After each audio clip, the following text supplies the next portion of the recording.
Padre, ciertamente el mundo entero es tuyo. Nosotros dependemos de ti. Nosotros vivimos porque tú nos das vida. Y ahora nosotros queremos, Señor, que hables a través de tu palabra, que es vida para nuestros corazones. En el nombre de Jesucristo, amén. Tal vez has visto el símbolo del pez en autos, portadas de libros y en muchos otros lugares como alusión al cristianismo. Pero ¿conoces el origen de este símbolo? ¿Conoces la forma en la que el pez se convirtió en un ícono del cristianismo primitivo e incluso en un símbolo para nuestros días? El símbolo del pez se asoció o se empezó a asociar con el cristianismo con rapidez. Especialmente era un símbolo secreto que cumplía una labor casi perfecta entre los cristianos perseguidos del primer y segundo siglo. A pesar de que los cristianos del primer y segundo siglo usaron muchos símbolos, el símbolo del pez es probablemente el más importante de todos. El primero en hablar del símbolo fue Clemente de Alejandría, tan lejano como en el año 150 después de Cristo, quien hace una curiosa sugerencia a los cristianos. Les recomienda que en sus cartas pongan al final grabado un pez. Clemente no aclara la razón por la que hace esa recomendación, lo que nos lleva a pensar que los creyentes en su tiempo tenían muy claro el símbolo y lo que significaba. Por tanto, quizás la explicación era innecesaria. Pero ¿qué significa el pez? Existen varias teorías sobre lo que el significado del símbolo para los primeros cristianos. La primera teoría dice que el famoso símbolo era una alusión a la alimentación de Cristo a los 5,000 con 5 panes y 2 peces. Una comida que también era bastante popular entre las comunidades cristianas, que habitualmente eran comunidades muy pobres. La segunda teoría tenía que ver más con la forma en que Jesús le dio nombre a sus seguidores. Jesús le dijo a sus seguidores que éramos pescadores de hombres. Pero muy probablemente su gran popularidad entre los creyentes de los primeros siglos se dio por el famoso acróstico compuesto por las letras iniciales de 5 palabras griegas que cada una de sus primeras letras, cuando las juntaban, formaba la palabra pez, que en griego es ictis. Palabras que definen de manera muy corta, pero claramente el carácter de Jesucristo y el carácter de los verdaderos creyentes. Jesús, Christus, Theo, Gios, Soter o Soter. Es decir, Jesús, Cristo, Hijo de Dios, Salvador.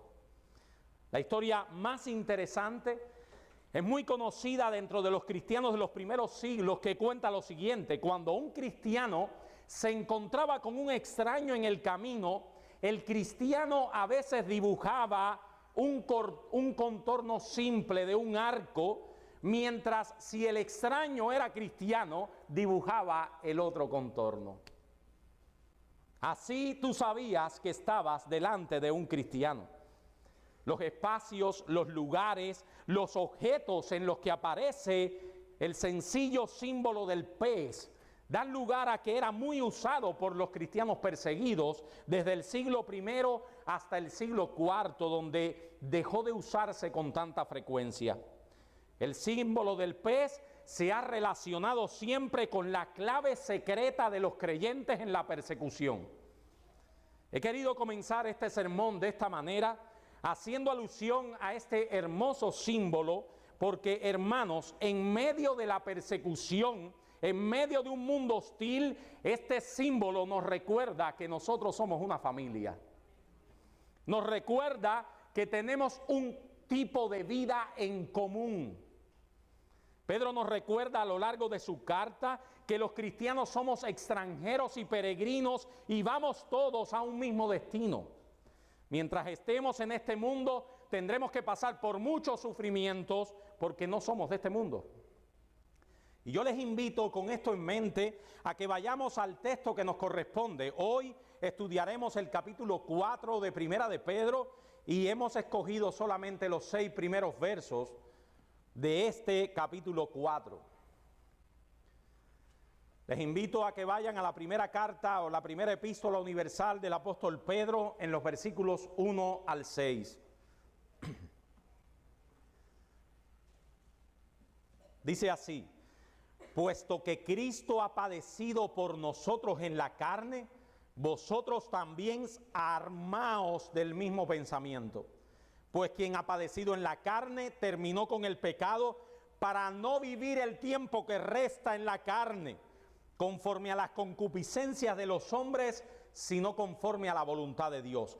Basta ya el tiempo pasado para haber hecho lo que agrada a los gentiles, andando en lascivias, concupiscencias, embriagueces, orgías, disipación y abominables idolatrías. A estos, o sea, a los gentiles, les parece cosa extraña que vosotros no corráis con ellos en el mismo desenfreno de disolución y os ultrajan. Pero ellos darán cuenta al que está preparado para juzgar a los vivos y a los muertos, porque por esto también ha sido predicado el evangelio a los muertos, para que sean juzgados en carne según los hombres, pero vivan en espíritu según Dios. Le he titulado este sermón Armándonos de Cristo frente a la batalla. Armándonos de Cristo frente a la batalla.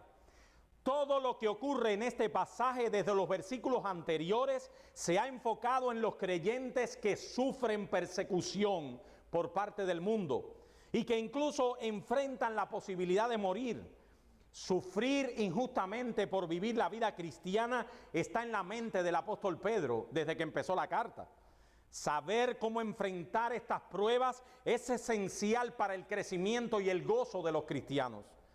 Y ya que la mayoría de ustedes se están reuniendo en los grupos pequeños, en estos grupos de estudio inductivo, quiero decirles que el verbo clave, la palabra clave de estos 6 versículos es la palabra armaos. Armaos, ármense. Surge de esta orden, surge todas las motivaciones para la orden. Este verbo significa literalmente protéjanse con arma o pónganse una armadura. Y obviamente la imagen que Pedro quiere transmitir es la preparación para una batalla.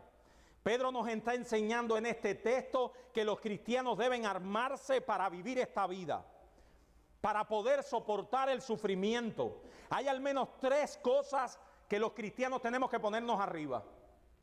Hay al menos 3 armas que tenemos que tomar para vivir esta vida.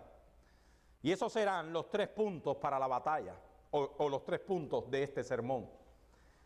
Armémonos, dice Pedro en los versos 1 al 2, del pensamiento de Cristo. Armémonos, dice Pedro, del 3 al 5, de una nueva forma de vida. Y el verso 6 dice, armémonos de la esperanza de la vida eterna. En primer lugar, armémonos del pensamiento de Cristo. Mírenlo, hermanos, versos 1 y 2. Puesto que Cristo ha padecido por nosotros en la carne, vosotros también armaos del mismo pensamiento, pues quien ha padecido en la carne terminó con el pecado, para no vivir el tiempo que resta en la carne conforme a las concupiscencias de los hombres, sino conforme a la voluntad de Dios. Cristo ha padecido por nosotros en la carne, o sea, como nosotros, en la carne. Él soportó en la cruz su mayor sufrimiento, muriendo bajo el juicio divino como el justo en sustitución de los injustos. Pero Él también logró allí para los creyentes el más grande triunfo sobre el pecado y sobre el poder condenador del pecado. Hermanos, Cristo nos libró de las fuerzas del infierno, Cristo nos libró del poder de la muerte. En la cruz de Jesucristo, es la cruz de Jesucristo la prueba definitiva de que el sufrimiento puede traer consigo victoria sobre el mal. La cruz de Jesucristo nos recuerda que el sufrimiento trae consigo victoria sobre el mal. Por tanto, a pesar de que Cristo sufrió injustamente en la carne toda la fuerza de la maldad del pecado sobre él, Él ganó para nosotros salvación y para sí mismo gloria y honra. Y la idea de que el apóstol nos está expresando es la misma que Jesús nos había enseñado. Jesús dijo, si alguno quiere venir en pos de mí, niéguese a sí mismo, tome su cruz cada día y sígame. Hermanos, tomar la cruz no tiene ninguna connotación mística. No se engañe. Tomar la cruz no es ningún misticismo. Yo he visto a veces procesiones católicas de un hombre cargando una cruz. Eso es misticismo. Cuando Jesús nos dice que debemos tomar la cruz, nos está diciendo que seguirle implica un sufrimiento. Jesús habló de tomar la cruz a sus oyentes inmediatos porque sus oyentes inmediatos entendieron que seguirle les podía costar la vida, ¿no es verdad? Que seguirle les podía costar el castigo real en la cruz. El apóstol Pablo en 2 Corintios capítulo 4, 7 al 12 nos dice lo que tenían claro todos los apóstoles, lo que tenían claro todos los seguidores de Jesús del primer siglo y lo que supuestamente debemos tener claro todos los seguidores de Jesús de todos los tiempos. Tenemos este tesoro en vasos de barro para que la excelencia del poder sea de Dios y no de nosotros, que estamos atribulados en todo, mas no angustiados, en apuro, mas no desesperados, perseguidos, mas no desamparados, derribados, pero no destruidos, llevando en el cuerpo siempre por todas partes la muerte de Jesús, para que también la vida de Jesús se manifieste en nuestros cuerpos. Porque nosotros que vivimos siempre estamos entregados a muerte por causa de Jesús, para que también la vida de Jesús se manifieste en nuestra carne mortal, de manera que la muerte actúe en nosotros y en vosotros la vida. ¿Qué está diciendo Pablo? Que seguir a Jesús implica un sufrimiento. Hermanos, miles de mártires tiene la iglesia a lo largo de su historia. Y estos cristianos que estuvieron dispuestos a poner su vida por su fe en Cristo no eran superhombres, no eran supermujeres, eran pecadores igual que nosotros, pero ellos se armaron del mismo pensamiento que tenía Jesús. Hermano, recuerda esto, armaos del mismo pensamiento de Jesús. ¿Cuál es el pensamiento de Jesús? Ser fiel a Dios a cualquier costo, sabiendo que la cruz precede a la corona. Armaos del pensamiento de Jesús, la fidelidad a Dios. Dice MacArthur, lo peor que le pueda ocurrir a un creyente que padece injustamente es la muerte. Y en realidad eso es lo mejor que le puede suceder, porque significa el final definitivo y eterno del pecado. Si el cristiano está armado con ese pensamiento, con el objetivo de ser liberado del pecado y se logra por medio de la muerte, desaparece la terrible amenaza de la muerte y ésta incluso se convierte en preciosa. ¿Qué estamos queriendo decir con esto, hermanos? Que vivir armados del pensamiento de Cristo es entender que nuestra fidelidad a Dios está por encima de cualquier costo, sabiendo que cualquier sufrimiento en este mundo precede a la alegría de la vida eterna. ¿Qué estamos diciendo de manera práctica? Yo creo que de manera práctica Daniel nos los enseña. Daniel capítulo 3, si no le leo el capítulo entero. Allí estaba Nabucodonosor dando una orden delante de todo su pueblo para que su pueblo se arrodillara delante de él como Dios. Y se veían 3 cabecitas paradas. Y Nabucodonosor, mira estos 3. Mira estos 3, no se agachan. Daniel nos está diciendo, Nabucodonosor, mi obediencia a ti tiene un límite. El límite es la fidelidad a Dios.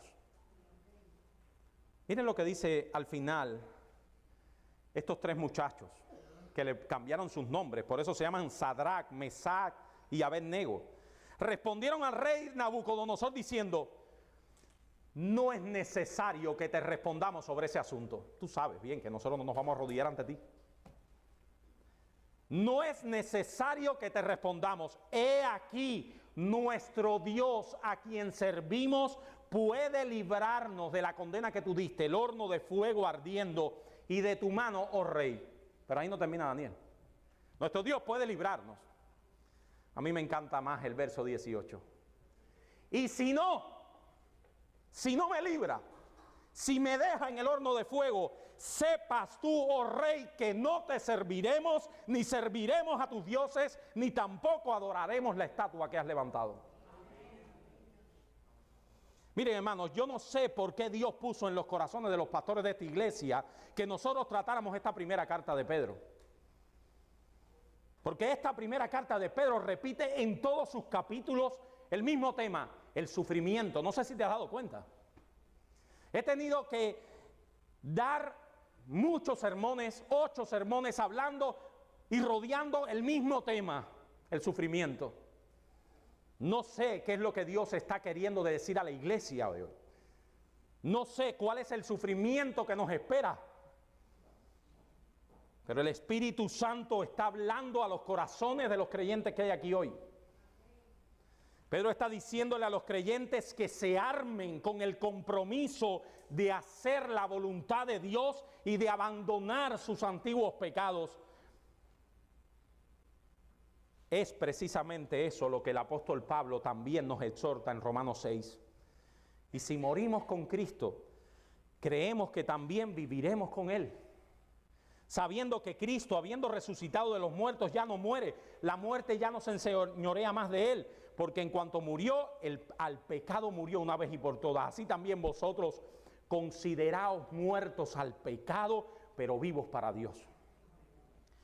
Así que en este primer punto Pedro nos está exhortando a hacer la voluntad de Dios aún por encima del costo que eso implica. Ármense del mismo pensamiento de Cristo que padeció hasta la muerte por hacer la voluntad de Dios. El primer elemento es el pensamiento de Cristo en la mente. Hermano, Pedro comienza diciendo: tú tienes que tener resoluciones sólidas en tu mente. Un cristiano es alguien que tiene principios que son inamovibles. Escucha, mi hermano, un cristiano es alguien que tiene principios que no se negocian. Un cristiano es alguien que en su pensamiento está claro que su forma de vida debe ser hacer la voluntad de Dios, cueste lo que cueste, implique lo que implique. Ese era el pensamiento de los mártires. Ellos no andaban buscando el sufrimiento. No nos engañemos. Ninguno de los mártires de la iglesia estaban diciendo: no, clávame a mí, no, quémame a mí. No. De hecho, si se podían escapar del sufrimiento, sería lo mejor. Vemos a Martín Lutero, si se han leído la biografía, escondiéndose en un castillo, o más bien a sus amigos escondiéndole en un castillo, porque le costaba la vida. Los mártires no eran personas que andaban buscando el sufrimiento, pero ¿saben qué? Había un límite en sus vidas, había un límite para escapar del sufrimiento, y ese límite era hacer la voluntad de Dios. Pero nos dice: ármense del mismo pensamiento de Cristo. El límite. Yo siempre, a veces a los jóvenes les digo: los cristianos tenemos límites. Y tú debes imponer esos límites. Una cosa sencilla. A veces nos vemos en una entrevista de trabajo. El manager te pregunta: ¿puedes trabajar los domingos? Bueno, déjame ver. Hermano, si no somos fieles en eso, mira, apaga y vamos. Si en esa mínima prueba no eres fiel. Los cristianos tenemos límites. Tenemos límites, y el límite es la voluntad de Dios. Segundo lugar, el apóstol Pedro nos dice que debemos armarnos de una nueva forma de vida. Hay un pensamiento que es el de Cristo, de hacer la voluntad de Dios. Segundo Pedro nos dice, hay una nueva forma de vida. Versos 3 al 5, búsquenlo, hermano. Primera de Pedro 4, 3 al 5, que comienza con una palabra fortísima en griego. Baste ya el tiempo pasado para haber hecho lo que agrada a los gentiles, andando en lascivias, concupiscencias, embriagueces, orgías, disipación y abominables idolatrías.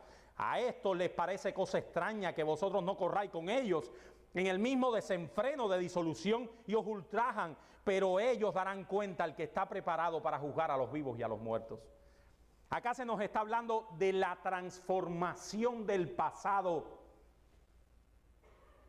Quisiera ser lo más claro, que Dios me use para que este texto sea lo más claro delante de sus ojos.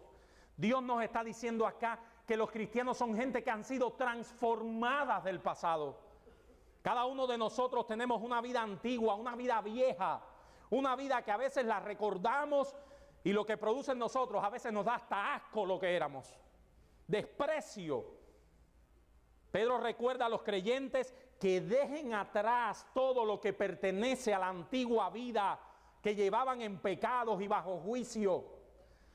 La frase el tiempo pasado, cuando yo la descubrí en griego, wow, dije, increíble lo que quiso decir el apóstol inspirado. La frase en griego significa literalmente, se la leo en griego, parelolutos cronos. Seguro que lo entienden. Lutos, ¿qué cosa es un luto? Una funeraria. Cronos, tiempo.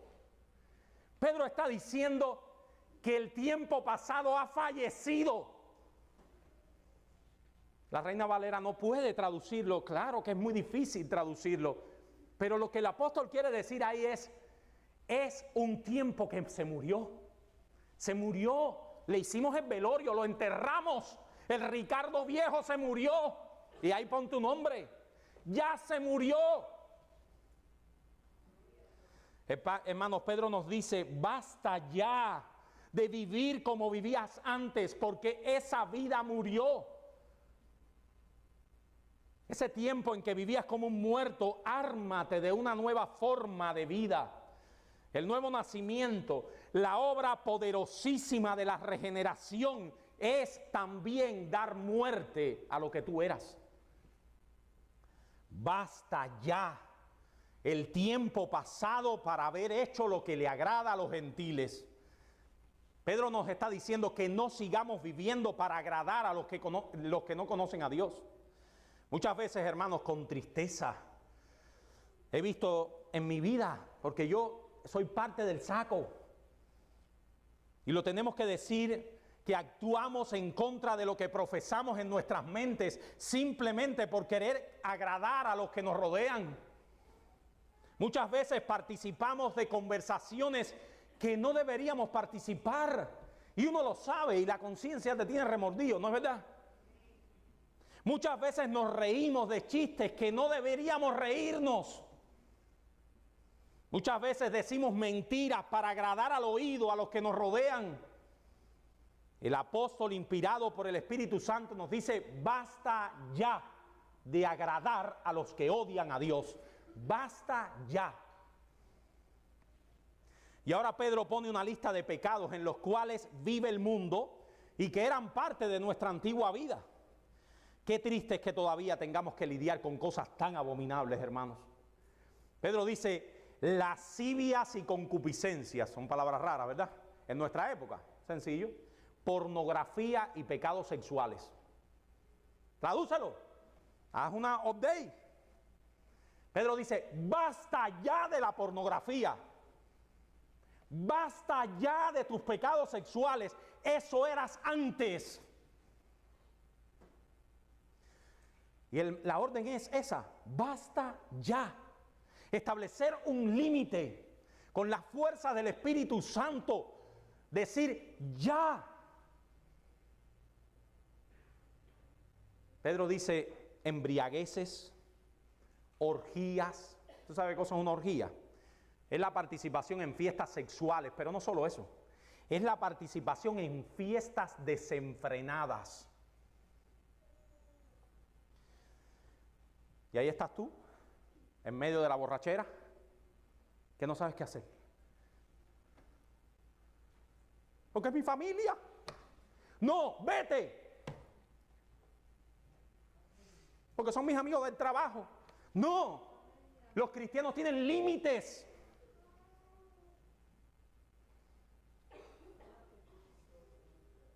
Basta ya la disipación. ¿Qué cosa es disipación? Sencillo. Drogas, alcohol. Basta ya las abominables idolatrías, tener a algo o a alguien por encima de Dios. Basta ya.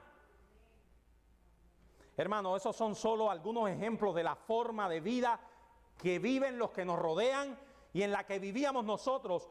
El Espíritu Santo te está diciendo, basta ya. Este es un claro freno para no seguir viviendo como tú vivías. Dice el apóstol, a estos les parece cosa extraña que vosotros no corráis con ellos en el mismo desenfreno de disolución y os ultrajan, pero ellos darán cuenta al que está preparado para juzgar a los vivos y a los muertos. Mira, mi hermano, si a ti nunca nadie se te ha acercado y te ha dicho, oye, qué diferente te noto. Oye, qué aburrido eres.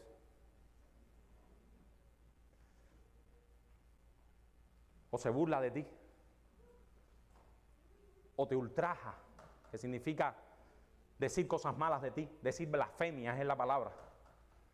Mira, revísate, mi hermano. Revísate si te pareces tanto al mundo que eres indistinguible. Revísate. Si pasas inadvertido, revísate. Hermanos, los cristianos tienen una nueva forma de vida. Esa nueva forma de vida hace que el mundo nos note diferentes, que nos note extraños y en muchas ocasiones que se quiera separar de nosotros. Que Dios nos dé la convicción a cada uno de nosotros de no vivir como casi cristianos. De dejar el casi y de comenzar a cortar de nuestras vidas así, con una tijera. Esa es la palabra, basta ya. Si no lo digo así, no estoy interpretando el texto. Pedro dice, corta, corta, con una tijera. Corta todo lo que te asemeje a tu vida pasada. Córtalo. Basta ya. Esa nueva forma de vida, ese cortar radicalmente con el yo antiguo, como dijimos, se evidencia en aquello que nos rodea, en aquellos que nos rodean. Y Pedro nos dice que ellos inclusive pueden llegar a calumniarnos y a perseguirnos. Miren, ustedes saben, si uno lee la historia de los primeros cristianos, así comenzamos este sermón, del primer y segundo siglo de la iglesia, los cristianos no hicieron ninguna rebelión contra los emperadores romanos. Los cristianos no se rebelaron contra el imperio romano, simplemente los primeros emperadores romanos la cogieron con el cristianismo por su forma diferente de vida. ¿Lo pueden ver? No podían tolerar a gente que vivía tan diferente. Y yo me pregunto si los cristianos de hoy pasaremos desapercibidos. Dice Pablo, porque es justo delante de Dios pagar con tribulación a los que os atribulan, y a vosotros que sois atribulados, daros reposo con nosotros cuando se manifieste el Señor Jesús desde el cielo con los ángeles de su poder. Todos aquellos que nos ultrajan por amar a Cristo tendrán que recibir el juicio de Dios, y ahí debe estar nuestra confianza. Así que, hermanos, hasta acá hemos visto las dos primeras armaduras del creyente. El creyente es alguien que arma su mente del pensamiento de Cristo, que es hacer la voluntad de Dios. El cristiano es alguien que arma su mente de una nueva, que arma su vida de una nueva forma. Pero en tercer lugar, nuestro texto nos dice, ármense de la esperanza de la vida eterna. Y quizás las palabras que les estoy citando no las ven en el texto, pero cuando lean 3 veces el texto se darán cuenta que eso es lo que Pedro dice. Leamos el verso 6. Un verso que no sé, a algunos teólogos les parece muy raro.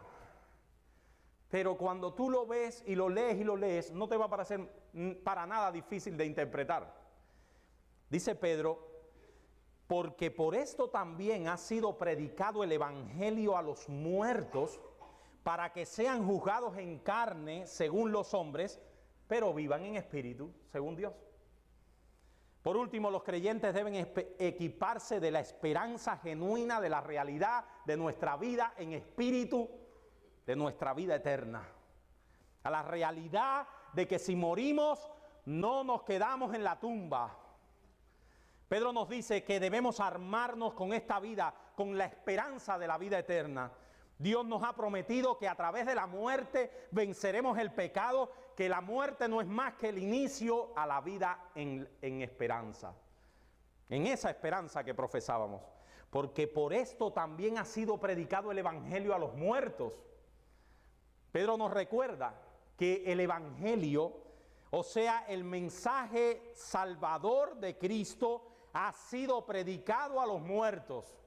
O sea, a aquellos hermanos nuestros que creyeron, pero que ahora están gozando de la esperanza que ellos mismos tenían cuando estaban con nosotros.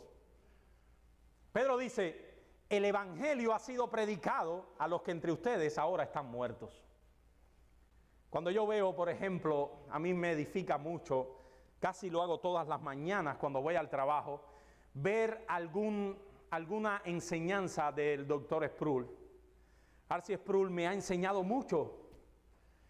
Y cuando yo veo a ese hombre hoy, un hombre que murió recientemente, esta semana estuve viendo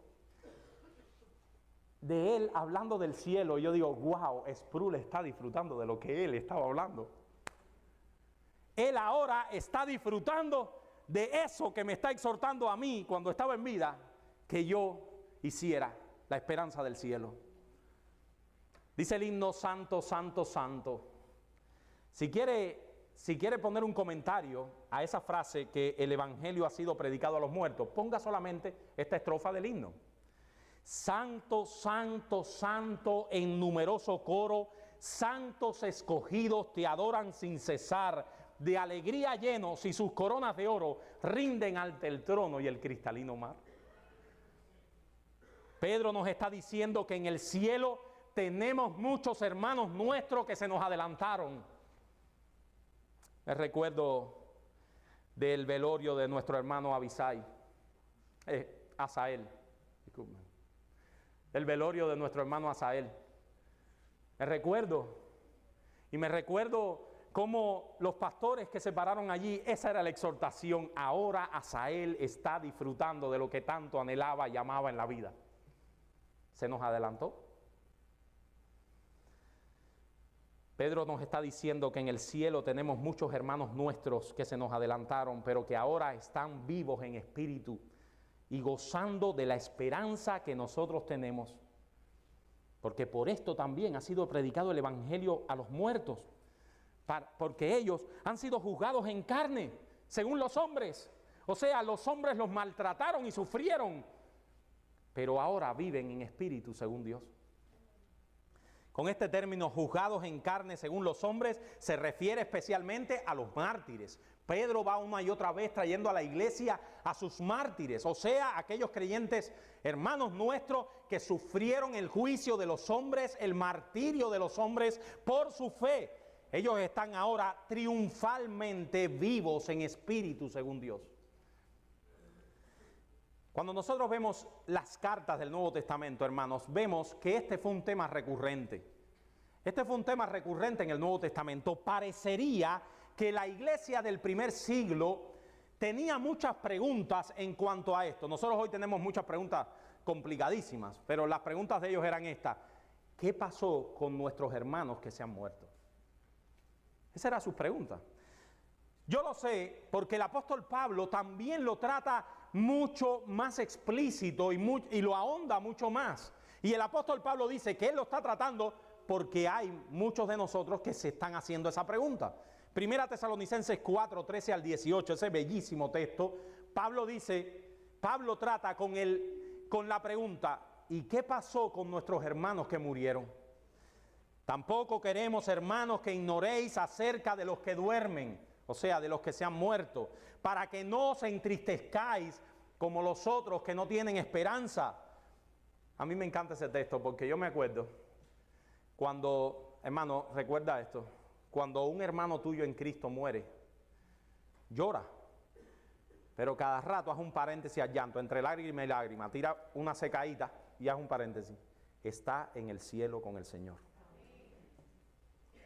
No os entristezcáis como los otros que no tienen esperanza, porque si creemos que Jesús murió y resucitó, así también, o sea, Pablo está diciendo, si nosotros creemos que Jesús murió y resucitó, nosotros también creemos que cuando Jesús venga, Él traerá a los que durmieron en Él. Por lo cual decimos esto en palabra del Señor, que nosotros que vivimos, que habremos quedado hasta la venida del Señor, no precederemos a los que durmieron, porque el Señor mismo, con voz de mando, con voz de arcángel, con trompeta de Dios, descenderá del cielo y los muertos en Cristo resucitarán primero. Luego nosotros, los que vivimos, los que hayamos quedado, seremos arrebatados juntamente con ellos en las nubes para recibir al Señor en el aire y así estaremos para siempre con el Señor. Aliéntense unos a otros con estas palabras, dice Pablo. Dice un autor, miren qué interesante pensamiento. Ninguna presión de los enemigos del Evangelio y ninguna persecución injusta por parte de un mundo impío pueden privar a los creyentes de la victoria. Olvídate, todos aquellos enemigos que quieren destruirnos, que se olviden que no nos van a librar de la victoria.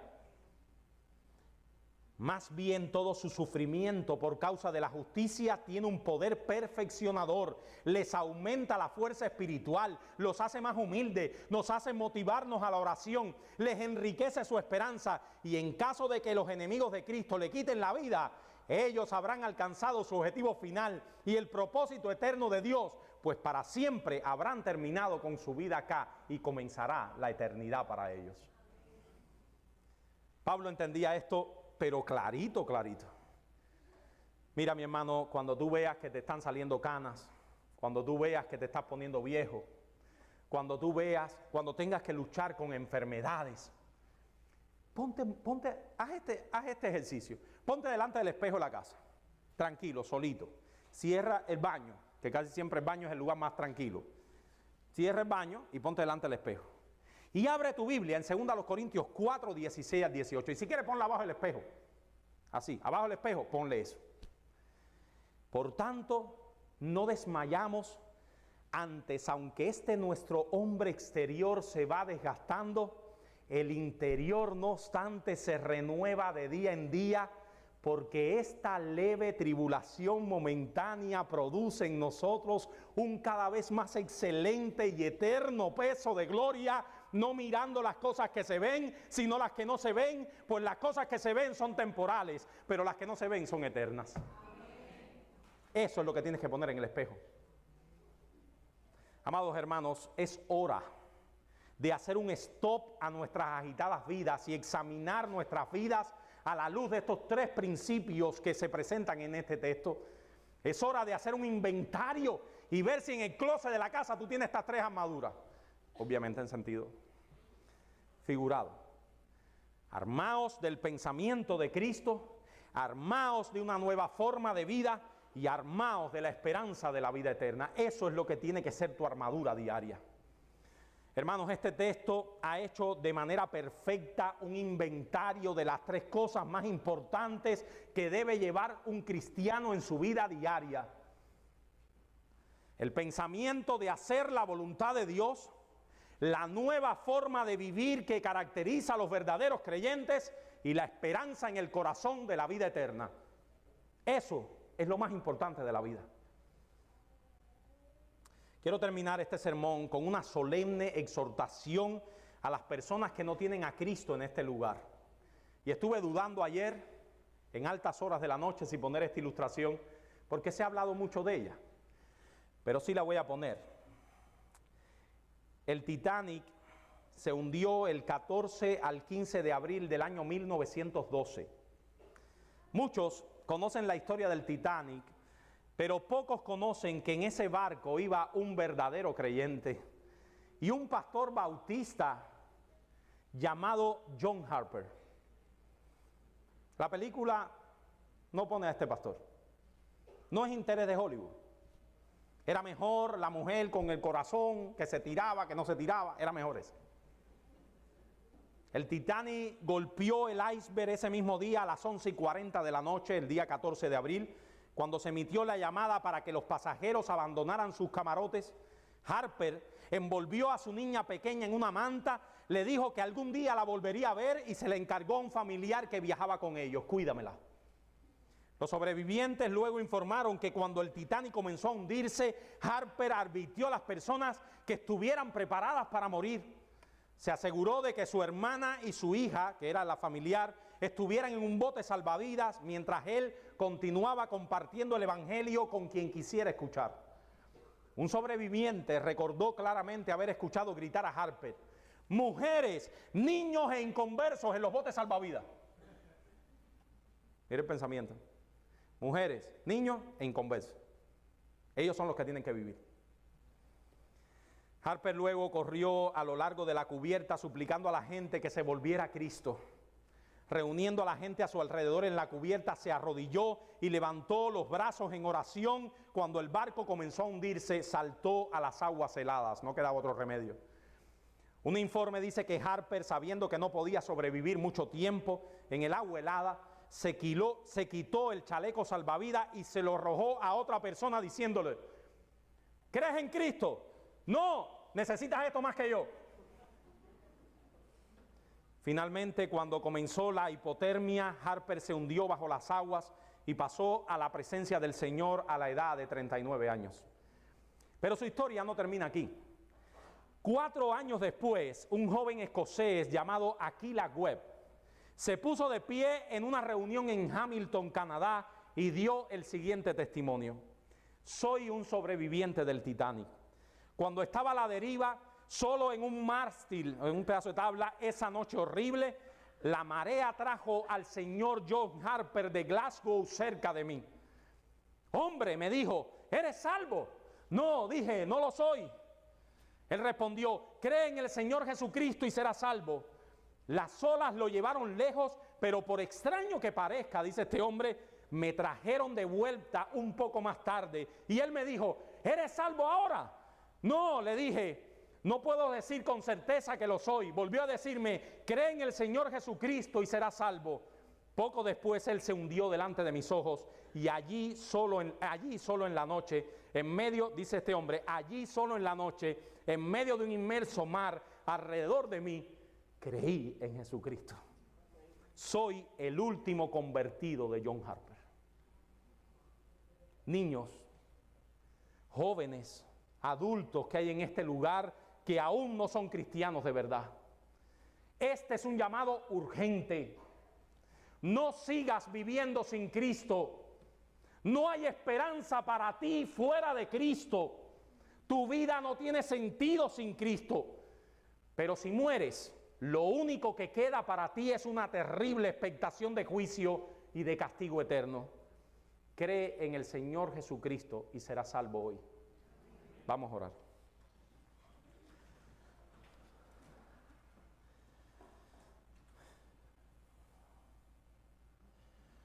Padre, gracias por tu bendita palabra. Gracias porque ella es ánimo para nuestros corazones. Es gasolina para nuestros motores. Padre, gracias porque ella nos recuerda que nosotros no vivimos para nosotros, que nosotros vivimos para hacer tu voluntad, y nos llena de esperanza en medio del sufrimiento. Oh Padre, salva en este lugar a nuestros hijos.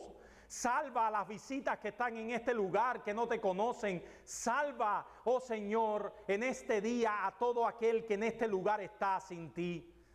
Te rogamos esto, oh Padre, en el nombre de tu Hijo Jesucristo. Amén.